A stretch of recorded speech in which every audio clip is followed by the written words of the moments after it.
ഹരേ കൃഷ്ണ. എല്ലാവർക്കും മാധവത്തിലേക്ക് സ്വാഗതം. 2025 മെയ് മാസം 16 വെള്ളിയാഴ്ച വളരെ വിശേഷപ്പെട്ട ഒരു ദിവസമാണ്. അന്നാണ് ഏകദന്ത സംകഷ്ടി ചതുർത്ഥി.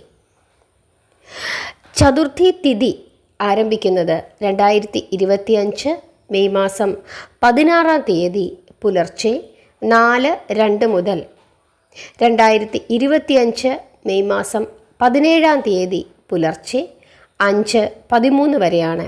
അതുകൊണ്ട് തന്നെ നമ്മൾ ഏകദന്ത സംകഷ്ടി ചതുർത്ഥിയായി ആചരിക്കുന്നത് 2025 മെയ് മാസം 16 വെള്ളിയാഴ്ച. എന്തിനാണ് നമ്മൾ ഈ സംകഷ്ടി ചതുർത്ഥി ആചരിക്കുന്നത്? ആരെയാണ് നമ്മൾ പ്രാർത്ഥിക്കേണ്ടുന്നത്? വിഘ്നേശ്വര ഭഗവാനെയാണ് പ്രാർത്ഥിക്കേണ്ടുന്നത്. വിഘ്നേശ്വര ഭഗവാന്റെ ഏകദന്ത രൂപത്തിനെയാണ് നമ്മൾ പ്രാർത്ഥിക്കേണ്ടുന്നത്. വിഘ്നേശ്വരന് ഒരുപാട് വ്യത്യസ്ത രൂപങ്ങളുണ്ട്. ഏകദേശം 32 വ്യത്യസ്ത രൂപങ്ങളുണ്ട് എന്നാണ് പറയുന്നത്. അതിൽ തന്നെ വളരെ പ്രധാനപ്പെട്ട ഭഗവാന്റെ ഒരു രൂപം ആണ് ഏകദന്ത ഗണപതി. ഏകം എന്നാൽ ഒന്ന്, ദന്തം എന്നാൽ കൊമ്പ്, ഒറ്റക്കൊമ്പൻ. സാധാരണ നമ്മൾ ഭഗവാന്റെ പടം കാണുമ്പോഴെല്ലാം ഒറ്റക്കൊമ്പായിട്ടാണ് നമ്മൾ കാണുന്നത്. അപ്പോൾ നമ്മൾ ആലോചിക്കും, പിന്നെ എന്താണ് ഇങ്ങനെ പ്രത്യേകിച്ചൊന്ന് പറയുന്നതെന്ന്. അതിന് കാരണം ഈ ഭഗവാന് വലിയ വയറുണ്ട്. അപ്പോൾ നമ്മൾ ആലോചിക്കും, എല്ലാ വിഘ്നേശ്വര രൂപത്തിനും വലിയ വയറല്ലേ എന്ന്. പക്ഷേ സാധാരണയുള്ള വിഘ്നേശ്വര രൂപങ്ങളെക്കാൾ കൂടുതലായി ഒരു വലിയ വയറ് ഈ ഭഗവാന്റെ രൂപത്തിൽ നമുക്ക് കാണാനായിട്ട് സാധിക്കും. അല്പം കൂടി വലിയ രൂപമാണ്. അതായത് ഈ പ്രപഞ്ചം മുഴുവനും തൻ്റെ ഈ തിരുവയറ്റിൽ സുരക്ഷിതമായി സൂക്ഷിക്കുന്നു എന്നുള്ളതിൻ്റെ ഒരു തെളിവായിട്ടാണ് അദ്ദേഹം ഈ വലിയ വയറായി പ്രത്യക്ഷപ്പെടുന്നത്. ഈ ഗണപതിക്ക് നീല നിറമാണ് എന്നാണ് വിശ്വസിക്കുന്നത്. 4 കൈകളുണ്ട് എന്നും വിശ്വസിക്കുന്നു. പ്രധാന വലതു കൈയിൽ തൻ്റെ ഒടിഞ്ഞ കൊമ്പും മറ്റുള്ള കൈകളിൽ ലഡ്ഡു, അതുപോലെ തന്നെ രുദ്രാക്ഷ മാല, പിന്നെ കോടാലി. അപ്പോൾ ഈ 4 കൈകളിലായിട്ട് ഒടിഞ്ഞ കൊമ്പും രുദ്രാക്ഷമാലയും ലഡ്ഡുവും കോടാലിയും, ഇത്രയും കാര്യങ്ങളാണ് കാണപ്പെടുന്നത്. ഭഗവാന്റെ ഏറ്റവും കാരുണ്യപൂർണമായ ഒരു ഭാവമാണ് ഏകദന്ത ഗണപതി ഭാവം. തൻ്റെ കൊമ്പുകളിൽ ഒന്ന് ഉപേക്ഷിച്ചിട്ട് ഒരു കൊമ്പ് മാത്രമായി പ്രത്യക്ഷപ്പെടുന്നതിനാൽ തന്നെ സ്നേഹിക്കുന്ന തൻ്റെ ഭക്തർക്കു വേണ്ടി എന്തു ത്യാഗത്തിനും തയ്യാറാണ് എന്ന ഒരു നേർചിത്രം ഭഗവാൻ തൻ്റെ രൂപത്തിലൂടെ നമ്മളെ കാണിച്ചു തരുന്നു. കരഞ്ഞു പ്രാർത്ഥിച്ചാൽ, സ്നേഹത്തോടു കൂടി പ്രാർത്ഥിച്ചാൽ, വിശ്വാസത്തോടു കൂടി പ്രാർത്ഥിച്ചു കഴിഞ്ഞാൽ എല്ലാ ഐശ്വര്യങ്ങളും വാരിക്കോരി പ്രദാനം ചെയ്യുന്ന ഭഗവാന്റെ ഒരു രൂപമാണ് ഏകദന്ത ഗണപതി രൂപം. അപ്പോൾ ആ രൂപത്തെ, ഏകദന്ത രൂപത്തിലുള്ള ഗണപതിയെ വ്രതം എടുത്ത് പ്രാർത്ഥിക്കാൻ പറ്റുന്ന ഏറ്റവും ഉത്തമമായ ദിവസമാണ് ഏകദന്ത സംകഷ്ടി ചതുർത്ഥി ദിനം. അത് 2025 മെയ് മാസം 16 ഇനി എങ്ങനെയാണ് നമ്മൾ വ്രതം എടുക്കേണ്ടത്? വ്രതത്തിൻ്റെ തലേ ദിവസം, അതായത് 15 അന്ന് നമ്മൾ നോൺ വെജൊക്കെ ഉപേക്ഷിച്ചിട്ട് ഒരിക്കലൂണ്, സാധാരണ ഏകാദശിക്കൊക്കെ എടുക്കുന്നത് പോലെ ഒരിക്കലൂണ് ചെയ്തിട്ട് ഇരിക്കുന്നത് വളരെ ശ്രേയസ്കരമാണ്. ഇനി ചതുർത്ഥി ദിനത്തിൽ അന്നേ ദിവസം സാധാരണയായിട്ട് നമ്മൾ ചെയ്യുന്നത്, രാവിലെ കുളിച്ച് ഒന്നുകിൽ വിഘ്നേശ്വര ക്ഷേത്ര ദർശനം നടത്തി പ്രാർത്ഥിക്കും.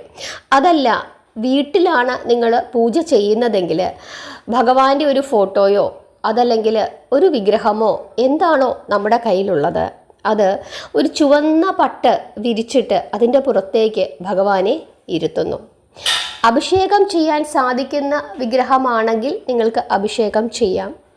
അതല്ല, അങ്ങനെ ചെയ്യാൻ ഉദ്ദേശിക്കുന്നില്ല എന്നുണ്ടെങ്കിൽ ഭഗവാന് വിളക്ക് തെളിയിച്ച്, ഈ പട്ടിൻ്റെ പുറത്ത് ഭഗവാനെ ഇരുത്തി വിളക്ക് തെളിയിച്ച് പൂക്കളൊക്കെ ഭഗവാന് സമർപ്പിച്ച് കറുകപ്പുല്ല് സമർപ്പിച്ച് നിങ്ങൾക്ക് പ്രാർത്ഥിക്കാം.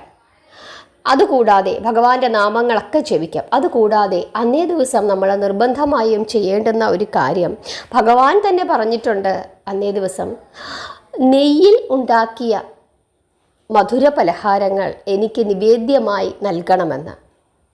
അത് ഭഗവാൻ തന്നെ പാർവതീദേവിയോട് പറഞ്ഞിട്ടുണ്ട്. പാർവതീദേവി ഭഗവാനോട് ചോദിക്കുന്നുണ്ട്, എങ്ങനെയാണ് ഈ ഏകദന്ത സംകഷ്ടി ചതുർത്ഥി ദിനം, ആ ദിനത്തിൽ വ്രതം എടുക്കേണ്ടത് എന്ന് ചോദിക്കുമ്പോൾ അദ്ദേഹം അമ്മയ്ക്ക് പറഞ്ഞു കൊടുത്ത കാര്യമാണ് നെയ്യിലുണ്ടാക്കിയ പലഹാരം, അത് ലഡുവായിക്കോട്ടെ നെയ്യപ്പമായിക്കോട്ടെ എന്തുവാണോ അത്, അല്ലെങ്കിൽ നെയ്യിലുണ്ടാക്കിയ പായസമായിക്കോട്ടെ, നെയ്യ് ചേർത്ത പലഹാരം എനിക്ക് നൈവേദ്യമായി അന്നേ ദിവസം നൽകണം എന്ന് പറഞ്ഞിട്ടുണ്ട്.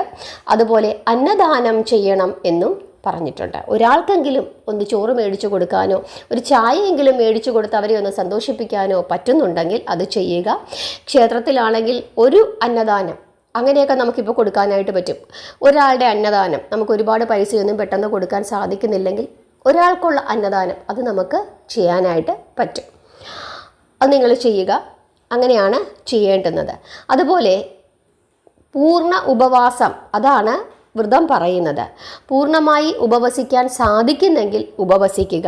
അതല്ലെങ്കിൽ ഏകാദശി പോലെ തന്നെ പൂർണ്ണമായ ധാന്യവർഗ്ഗങ്ങൾ ഉപേക്ഷിച്ചുകൊണ്ടുള്ള വ്രതം എടുക്കുക. ഇനി എപ്പോൾ വരെ വ്രതം എടുക്കണം, അതാണ് ചോദ്യം. അത് സന്ധ്യ കഴിയുമ്പം നമ്മൾ ആകാശത്ത് ചന്ദ്രനെ കാണാനായിട്ട് സാധിക്കും. ചന്ദ്രനെ കണ്ട് ചന്ദ്രഭഗവാനെ പ്രാർത്ഥിക്കണം, കൈകൂപ്പി തൊഴുത്. ചന്ദ്രദേവനെ പ്രാർത്ഥിച്ചതിനു ശേഷം മാത്രമേ വ്രതം അവസാനിപ്പിക്കാവൂ. അതുപോലെ തന്നെ കേരളത്തിൽ ചന്ദ്രോദയം എന്ന് പറയുന്ന ആ സമയം 9:49 രാത്രി. കേരളത്തിലെ ചന്ദ്രോദയത്തിൻ്റെ സമയം 9:49 രാത്രിയിൽ. അപ്പോൾ ആ സമയം കഴിയുമ്പോഴേക്കും നമുക്ക് ആകാശത്ത് ചന്ദ്രനെ കാണാനായിട്ട് സാധിക്കും.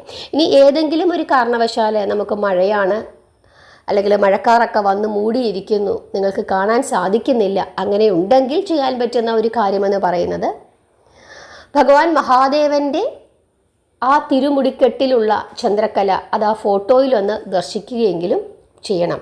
9:49 വ്രതം അവസാനിപ്പിക്കാനുള്ള സമയം. അതിനുശേഷം ചന്ദ്രഭഗവാനെ പ്രാർത്ഥിച്ചതിന് ശേഷം തീർത്ഥം സേവിച്ച് നിങ്ങൾക്ക് നിങ്ങളുടെ വ്രതം അവസാനിപ്പിക്കാനായിട്ട് സാധിക്കും.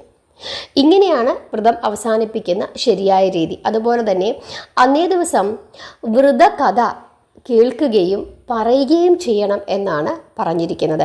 വ്രതകഥ ഞാൻ നിങ്ങൾക്കിപ്പോൾ പറഞ്ഞു തരാം.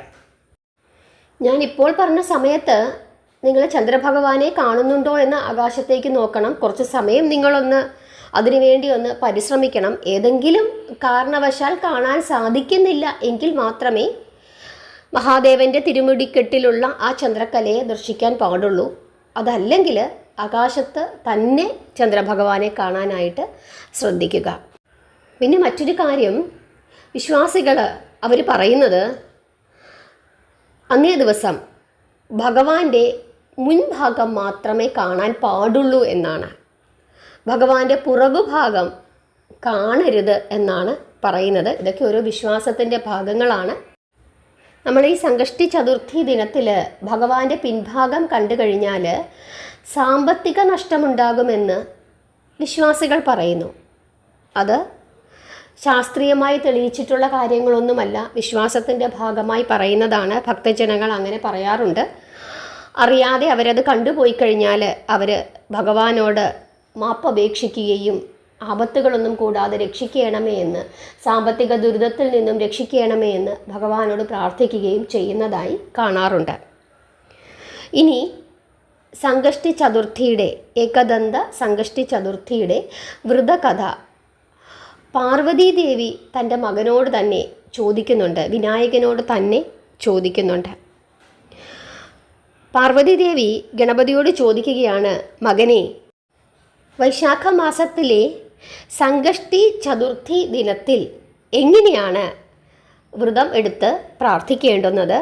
അന്നേ ദിവസത്തിലെ ഗണപതിയുടെ രൂപത്തിൻ്റെ പേരെന്താണ് എന്ന് അമ്മ മകനോട് ചോദിക്കുന്നു. എന്നിട്ട് ചോദിക്കുന്നുണ്ട്, ആ ദിവസം നമ്മൾ എന്ത് ഭക്ഷണമാണ് കഴിക്കേണ്ടത്? ഇങ്ങനെയൊക്കെ ചോദിക്കുന്നുണ്ട്. അമ്മയ്ക്ക് ഭഗവാൻ കൊടുക്കുന്ന മറുപടിയാണ്, അമ്മേ, വൈശാഖ മാസത്തിലെ സംകഷ്ടി ചതുർത്ഥി ഭാഗ്യവും ദാമ്പത്യ സുഖവും പ്രദാനം ചെയ്യുന്നു. ഈ ചതുർത്ഥിയിൽ ഗണേശനെ ഏകദന്ത രൂപത്തിൽ പൂർണ്ണ ഭക്തിയോടുകൂടി ആരാധിക്കണം. ഈ ദിവസം ഈ വ്രതസമയത്ത് ശുദ്ധമായ നെയ്യുകൊണ്ടുണ്ടാക്കിയ ഹൽവ, ലഡു, പൂരി തുടങ്ങിയ നിവേദ്യങ്ങൾ, മധുരപലഹാരങ്ങൾ ഗണപതിക്ക് നൈവേദ്യമായി സമർപ്പിക്കണം. അന്നദാനം ചെയ്യണം. അന്നദാനം ക്ഷേത്രത്തിലാണ് അല്ലെങ്കിൽ ഏതെങ്കിലും ഒരു സ്ഥലത്താണ് നിങ്ങൾ ചെയ്യുന്നതെങ്കിൽ ആ കൂട്ടത്തിലിരുന്ന് നിങ്ങൾ ഭക്ഷണം കൂടി കഴിക്കണം എന്നാണ് പറയുന്നത്. എന്നിട്ട് പറയുന്നു, ഈ സംകഷ്ടി ചതുർത്ഥിയുമായി ബന്ധപ്പെട്ട് ഒരു പുരാണ കഥയുണ്ട്. അത് ഞാൻ വിവരിക്കാം. ദയവായി ഭക്തിയോടുകൂടി കേൾക്കുക. എന്നിട്ട് പറഞ്ഞു കൊടുക്കുകയാണ് അമ്മയ്ക്ക്. സത്യയുഗത്തിൽ പൃഥു എന്ന ഒരു നീതിമാനായ ഒരു രാജാവ് രാജ്യം ഭരിച്ചിരുന്നു. അദ്ദേഹത്തിൻ്റെ രാജ്യത്ത് വേദങ്ങളിൽ വളരെ പ്രാവീണ്യമുള്ള ദയദേവൻ എന്ന ഒരു പണ്ഡിത ബ്രാഹ്മണൻ താമസിച്ചിരുന്നു. പിതാവിനെ പോലെ വേദങ്ങളിൽ തുല്യ അറിവുള്ള 4 പുത്രന്മാരായിരുന്നു ദയദേവന് ഉണ്ടായിരുന്നത്. കാലക്രമേണ ദയദേവൻ തൻ്റെ എല്ലാ പുത്രന്മാരുടെയും വിവാഹ ചടങ്ങുകൾ പൂർണ്ണമായ വേദ ആചാരങ്ങൾക്ക് അനുസൃതമായി നടത്തി. അവരുടെ വിവാഹ ചടങ്ങുകൾക്ക് ശേഷം ഒരു ദിവസം ആ ബ്രാഹ്മണൻ്റെ മൂത്ത മരുമകൾ തൻ്റെ അമ്മായിയമ്മയോട് ഇങ്ങനെ പറയുകയാണ്, അമ്മേ, ചെറുപ്പം മുതൽ ഞാൻ സംകഷ്ടി ചതുർത്ഥി വ്രതം ആചരിച്ചു പോരുന്നു. എൻ്റെ മാതാപിതാക്കളുടെ വീട്ടിൽ ഞാൻ ഈ ശുഭകരമായ വ്രതം പൂർണ്ണമായ ആചാരങ്ങളോടു കൂടിയായിരുന്നു അനുഷ്ഠിച്ചിരുന്നത്. അതിനാൽ ഇവിടെയും എന്നെ ഈ വ്രതം എടുക്കുവാൻ അനുവദിക്കണമേ എന്ന് അമ്മായിയമ്മയോട് പറയുകയാണ്. മരുമകളുടെ വാക്ക് കേട്ടപ്പോൾ അമ്മായി അച്ഛൻ ഇങ്ങനെ പറഞ്ഞു. എങ്ങനെയാണ് പറഞ്ഞത്? അല്ലയോ മരുമകളെ, നീയാണ് എല്ലാ മരുമക്കളിലും മൂത്തത്. നിന്റെ ജീവിതത്തിൽ ഇപ്പോൾ ഒരു ബുദ്ധിമുട്ടുമില്ല. നീ വളരെ ചെറുപ്പമാണ്. നീ സന്യാസിയോ ഭിക്ഷയാചിക്കാൻ പോകുന്ന ആളോ ഒന്നുമല്ല. പിന്നെ എന്തിനാണ് ഇത്തരത്തിലുള്ള വ്രതങ്ങളൊക്കെ എടുക്കുന്നത്? സാധാരണ നമ്മുടെയൊക്കെ വീടുകളിൽ ചോദിക്കുന്നത് പോലെ ചോദിക്കുകയാണ്. അമ്മായിയച്ഛനും അമ്മായിയമ്മയും കൂടെ ഒന്നിച്ചാണ് ചോദിക്കുന്നത്.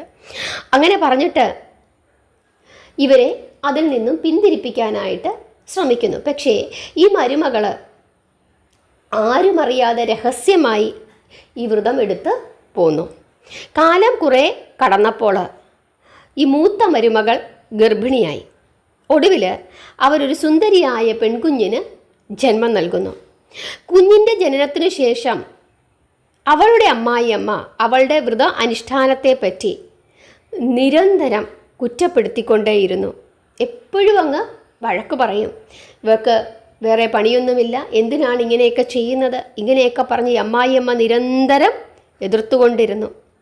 എന്നിട്ട് വ്രതം ഉപേക്ഷിക്കുവാൻ അവളെ നിർബന്ധിക്കുകയും ചെയ്തു. ഒരു കൊച്ചു കുഞ്ഞും കൂടെ ഉണ്ടായപ്പോൾ രഹസ്യമായി ഈ പൂജകളും വ്രതങ്ങളും ഒന്നും എടുക്കാൻ സാധിക്കാത്ത ഒരവസ്ഥ കൂടി ഈ മരുമകൾക്ക് വന്നു. ഒരു തരത്തിലും വീട്ടിൽ സമ്മതിക്കാത്ത ഒരവസ്ഥ വന്നപ്പോൾ ഈ മരുമകൾ ആ വ്രതം അങ്ങ് ഉപേക്ഷിച്ചു. വിഘ്നേശ്വരനാണ്, ചെറിയ കാര്യം മതി പിണങ്ങി. പിന്നീട് ഈ മരുമകൾക്ക് ഒരു മകൻ കൂടി ഉണ്ടാകുന്നുണ്ട്. ഈ മരുമകളുടെ മകൻ കൗമാരപ്രായത്തിലെത്തിച്ചേർന്നു.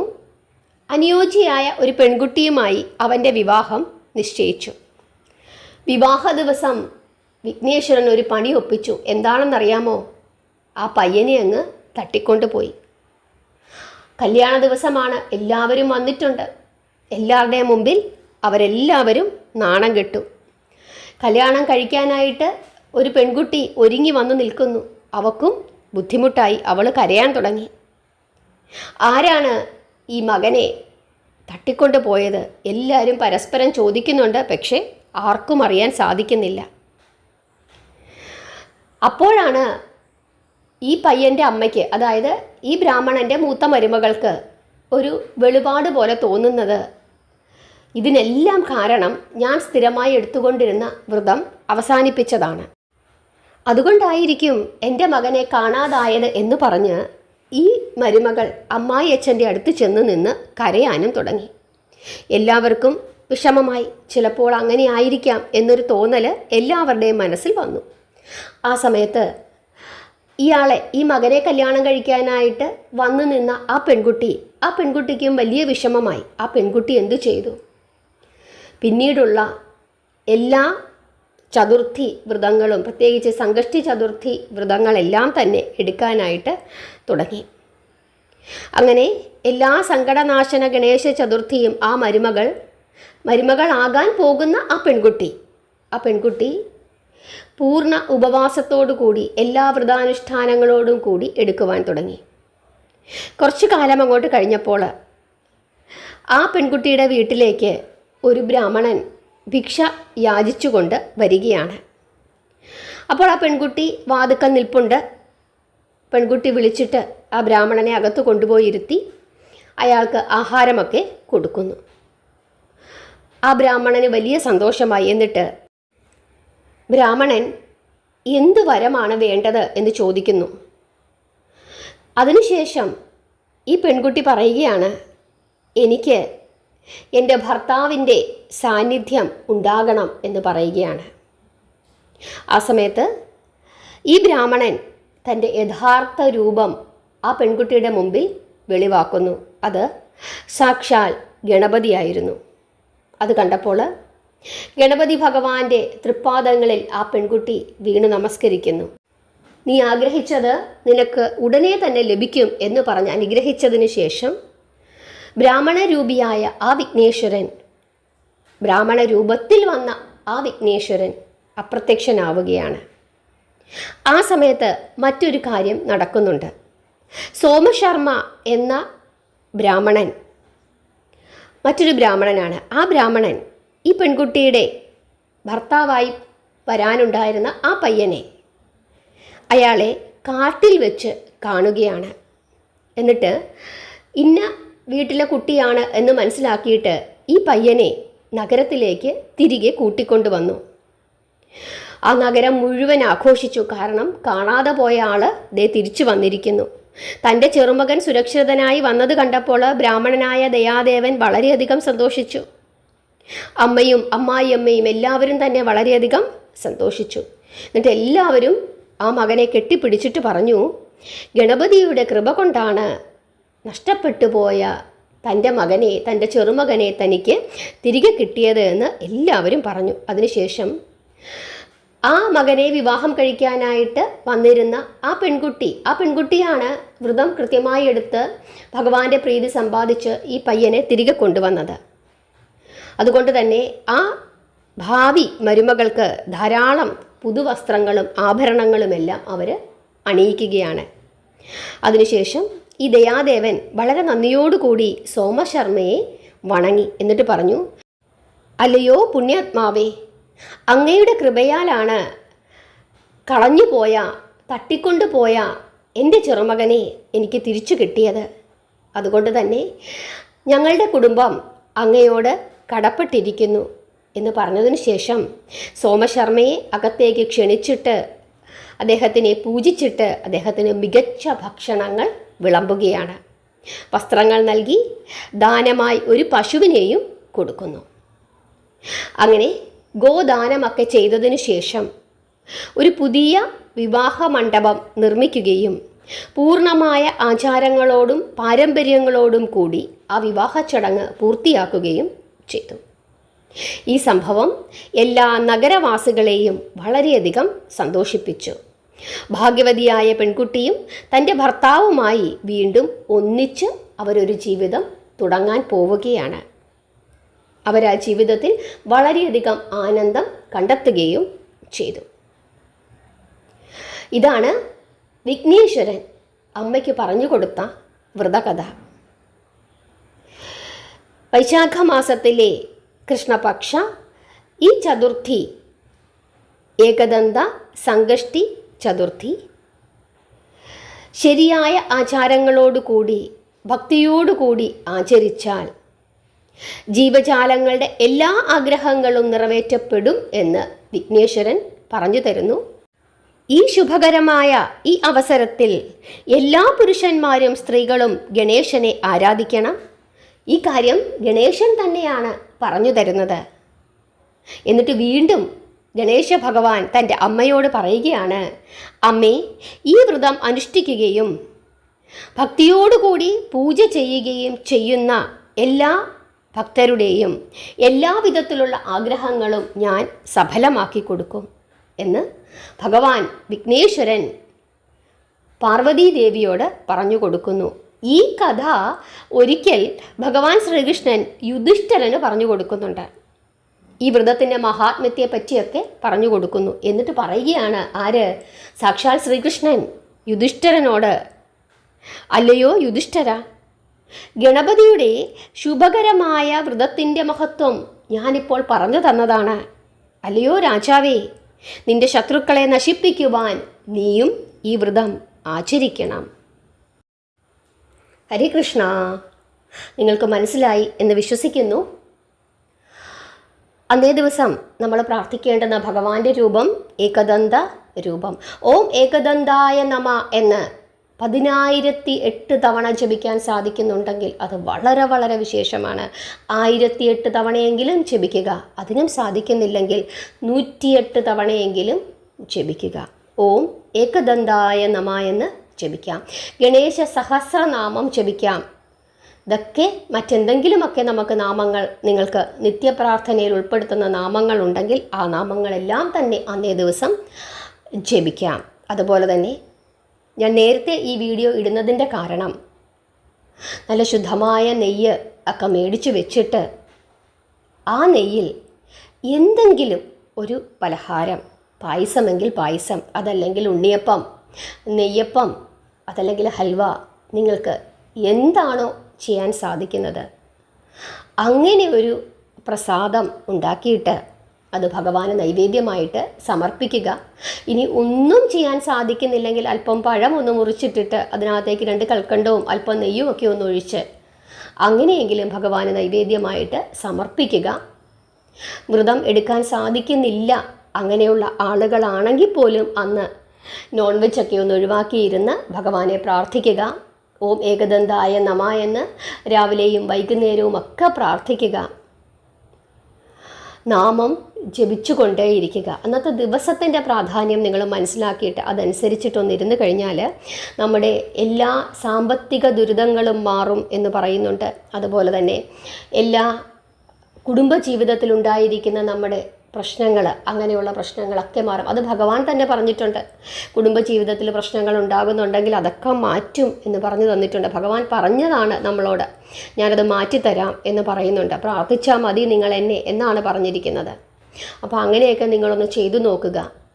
ശത്രുദോഷം, നമുക്കത് ഏറ്റവും വലിയ ദോഷമാണല്ലേ ഈ ശത്രുദോഷം എന്ന് പറയുന്നത്. നമ്മൾ വിചാരിക്കുന്നതല്ല ആ ദോഷമെന്ന് പറയുന്നത്.